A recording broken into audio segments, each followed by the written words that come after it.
The soft hum of the Luna Prime space station was a constant backdrop to Ethan Carter's days. A brilliant but solitary engineer, Ethan had spent the last 3 years managing the station's life support systems. His life was a cycle of work and sleep, punctuated only by occasional glances at the Earth's glowing surface far below. Ethan's routine was disrupted one morning by a sharp ping from his comms unit. The message was curt: "You've been selected for the cultural exchange program. Your assigned assistant will arrive tomorrow." He frowned, running a hand through his dark hair. The cultural exchange program was new, an initiative to foster understanding between humanity and the alien Arviska, a species that had recently entered into an uneasy alliance with Earth. Ethan had no interest in being part of an experiment, let alone sharing his quarters with an alien. The following day, a soft chime announced the arrival of his assistant. Ethan opened the door, expecting someone small and unassuming. Instead, Lyra stood before him. Her appearance was striking. Her skin shimmered with a blue-green hue that caught the light like ocean waves, and her golden eyes seemed to glow with a quiet intensity. She was tall and poised, her slender frame draped in a simple white uniform that highlighted the otherworldly grace of her movements. "Mr. Carter," she said, her voice calm yet melodic. "I am Lyra, your assigned cultural assistant." Ethan hesitated, caught off guard by her presence. "Right?" "Come in," he said, stepping aside.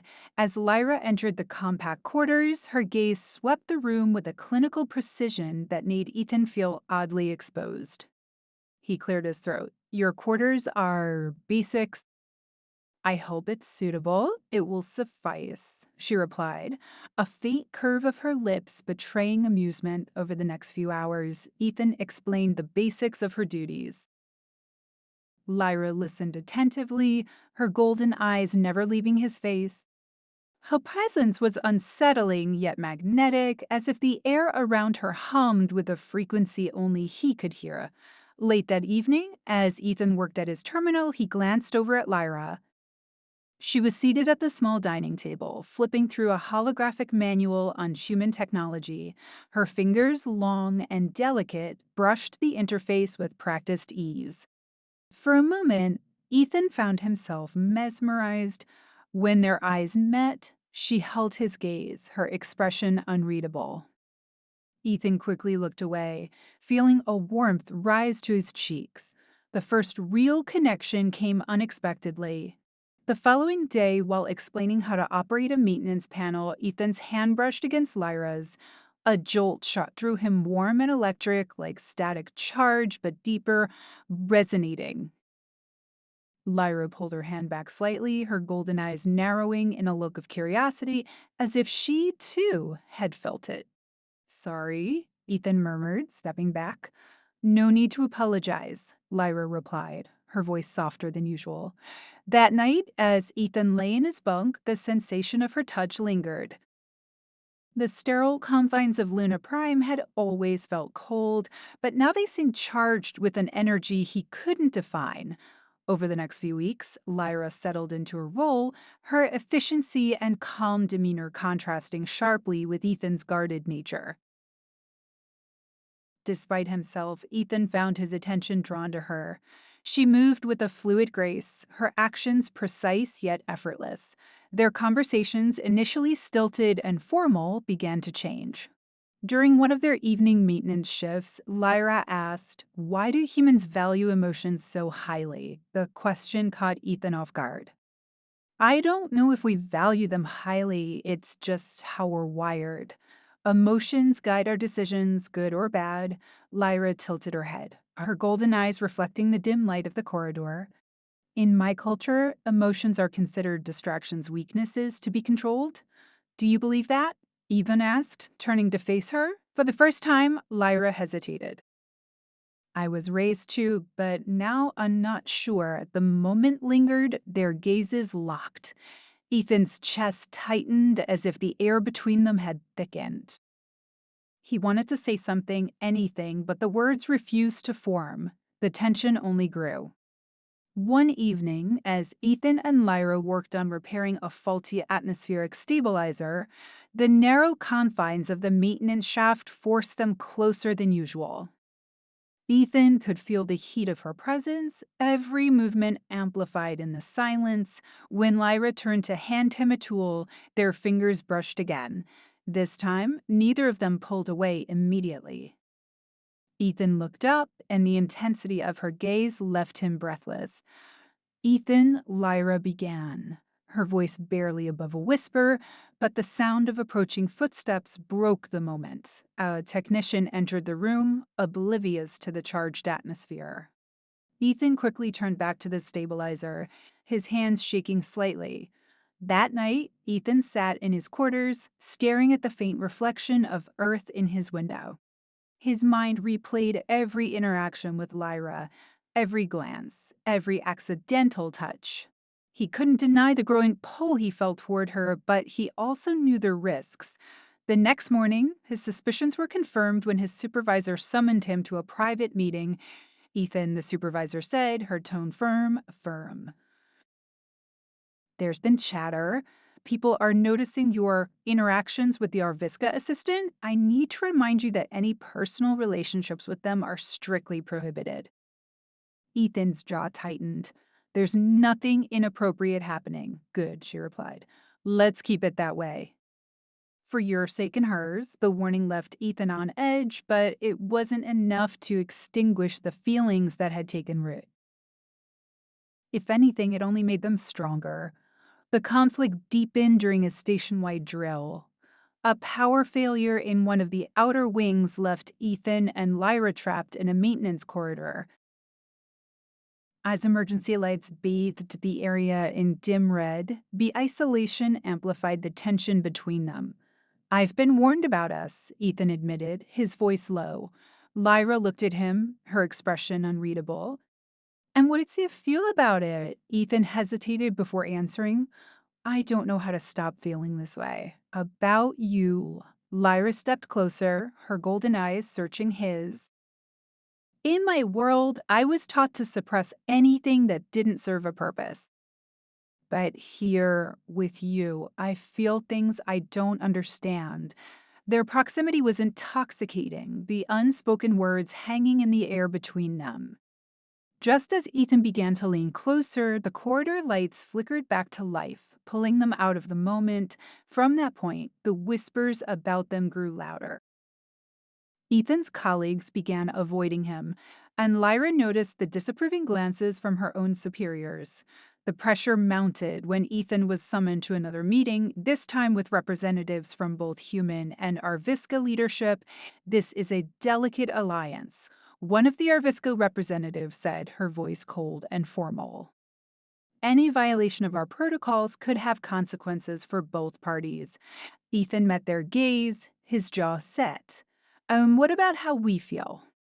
"Is that meaningless? Feelings," the representative replied, "are irrelevant."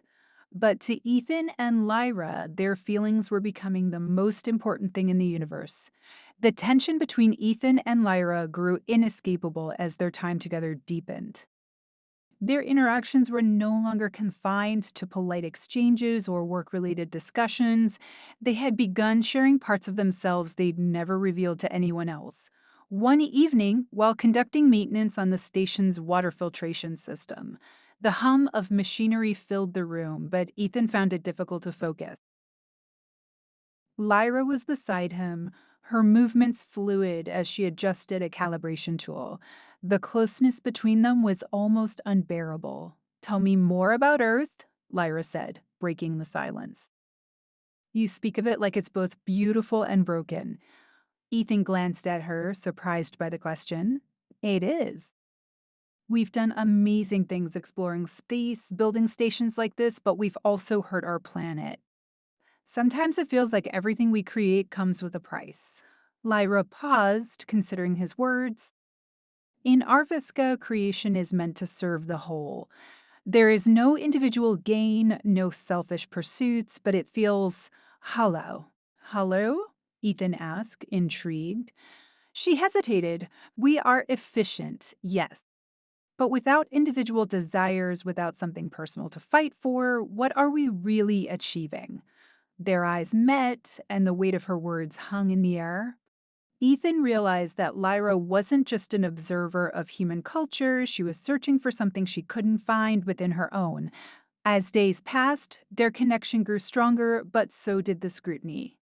Rumors about their closeness spread like wildfire, creating a divide between Ethan and his colleagues. He began noticing the subtle ways others avoided him, the cold glances, the whispered conversations that stopped when he entered a room.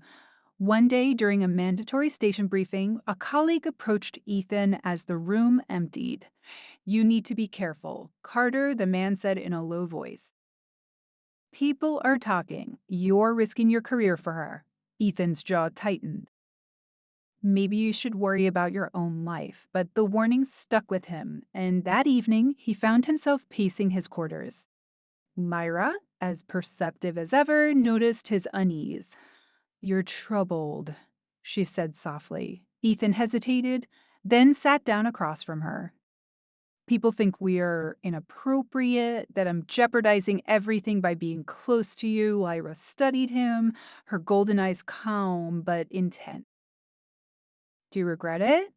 The question lingered in the air, heavy and unresolved. Ethan shook his head. "No, I don't think I could." Their conversation was interrupted by an emergency alert. A breach in one of the station's outer sectors required immediate attention, and both Ethan and Lyra were summoned to assist. The damage was severe. A coolant leak had compromised several systems, and the two of them worked in tandem to stabilize the situation.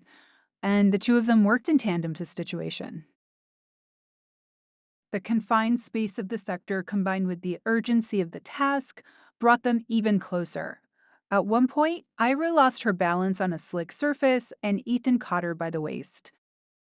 For a moment, they froze, her back pressed against his chest. "Are you okay?" he asked, his voice barely audible over the hum of machinery. "Yes," she whispered, her breath warm against his neck. Neither moved, the moment stretching into something more profound.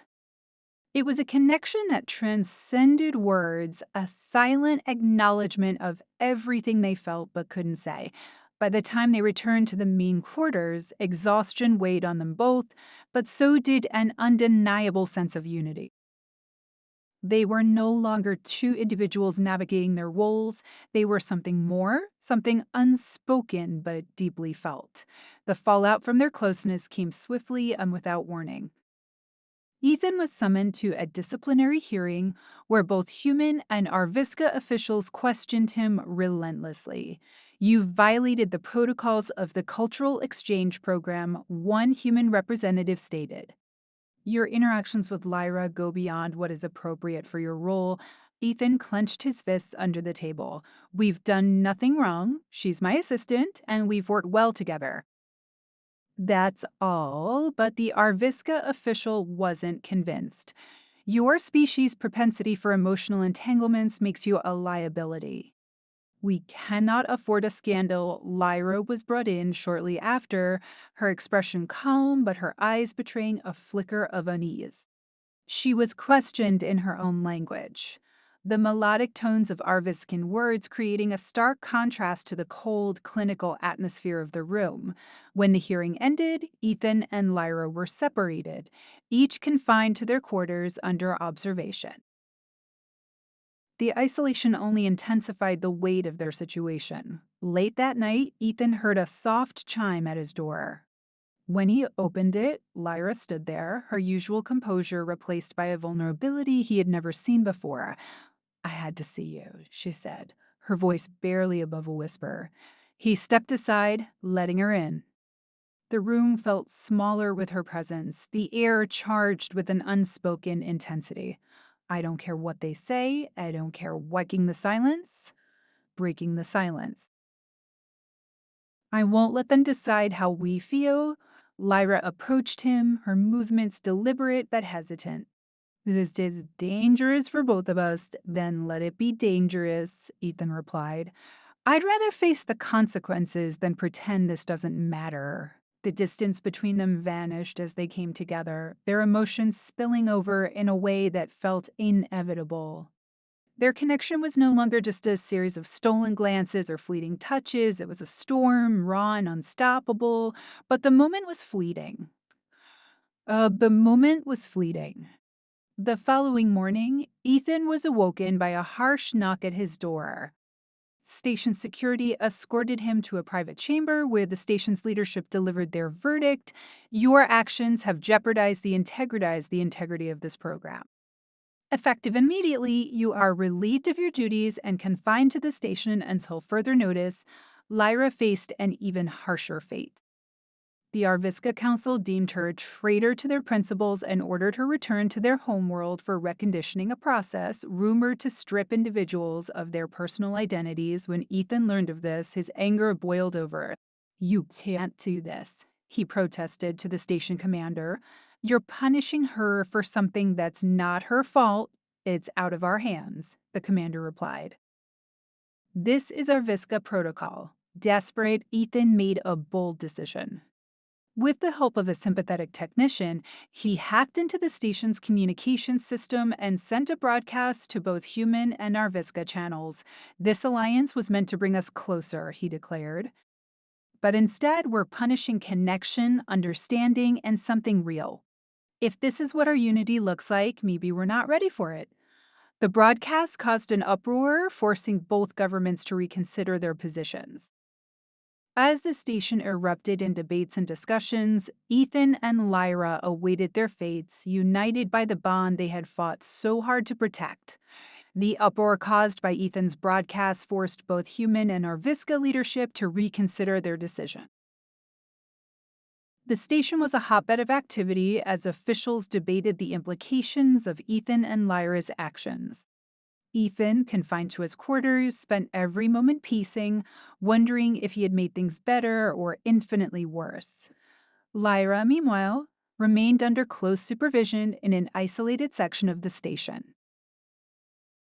Despite her predicament, she maintained her composure, though a storm brewed beneath her calm exterior. She thought about the sacrifices Ethan had made, and for the first time, she questioned the rigid structure of her own culture. A week after the broadcast, a joint council meeting was convened, bringing together representatives from both species.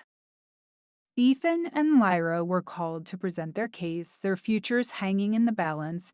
As Ethan stood before the council, he could feel the weight of dozens of eyes on him, some judgmental, some curious, others outright hostile.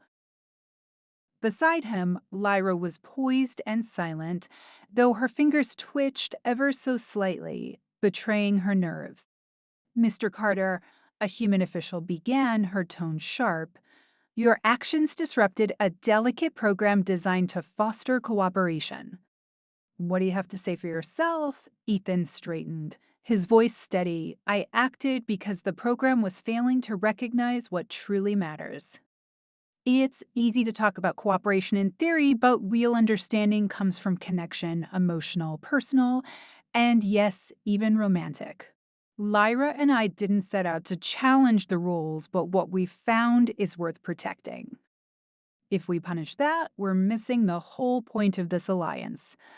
The room murmured in response, a mix of agreement and dissent. An Arviska representative, her expression stern, turned to Lyra. "Do you regret your actions, Lyra? You defied the teachings of our people and risked damaging our relationship with humanity." Lyra's golden eyes met the representative's unflinchingly. "I do not regret it," she said. "For the first time, I've experienced something beyond duty and efficiency. I've learned that emotions are not weaknesses, they are strengths. What Ethan and I share is not a threat to our cultures. It is a bridge between them." Her words hung in the air, challenging the deeply ingrained beliefs of both species. After hours of deliberation, the council reached a decision. Ethan and Lyra would not be punished, but their relationship posed too many risks to the fragile alliance. They would be allowed to remain together, but not on Luna Prime. The two of them would need to leave the station and forge a new path elsewhere. As they left the council chamber, the reality of their new lives began to sink in. Ethan turned to Lyra, his voice soft. Are you okay with this? Leaving everything behind? Lyra's gaze was steady, her lips curving into a faint smile. As long as we're together, I have everything I need. The days leading up to their departure were bittersweet. Ethan and Lyra packed their belongings, saying quiet goodbyes to the lives they had known. Some colleagues offered encouragement, while others avoided them entirely, unwilling to acknowledge the pair who had challenged the status quo. Their ship, a small but reliable craft provided by the Joint Council, was named Unity, a nod to the ideals they had fought to uphold. As the ship detached from Luna Prime and drifted into the vast space, Ethan and Lear sat side. Inikatanatain the Kakpadai. The view before them was breathtaking, a sea of stars stretching endlessly, promising both uncertainty and possibility. Do you think we'll find a place where we can truly belong? Ethan asked, his voice tinged with both hope and doubt. Lyra reached out, her hand finding his. Belonging isn't about a place, it's about who you're with. And I'm with you. Their journey took them to an uncharted planet on the edge of human and Arviska space. The planet Oralis was a lush, untamed world with violet skies and crystalline rivers. It was a place where neither humans nor Arviska held dominance, a true frontier for them to build something new. Settling into their new home was a challenge. The harsh environment tested their resilience, but they worked together, their bond growing stronger with each obstacle they overcame. Ethan used his engineering expertise to build a modest shelter, while Lyra adapted her knowledge of Arviscan survival techniques to the alien ecosystem. One evening, as they sat by a roaring fire under the planet's twin moons, Ethan turned to Lyra. I never thought I'd find this peace, purpose, and Lyra's golden eyes glimmered in the firelight. You show me a new way to see the universe.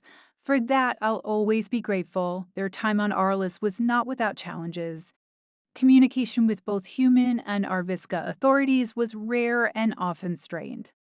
There were moments of doubt and isolation, but they faced them together, drawing strength from their connection. Over time, Ethan and Lyra began to build more than just a life for themselves.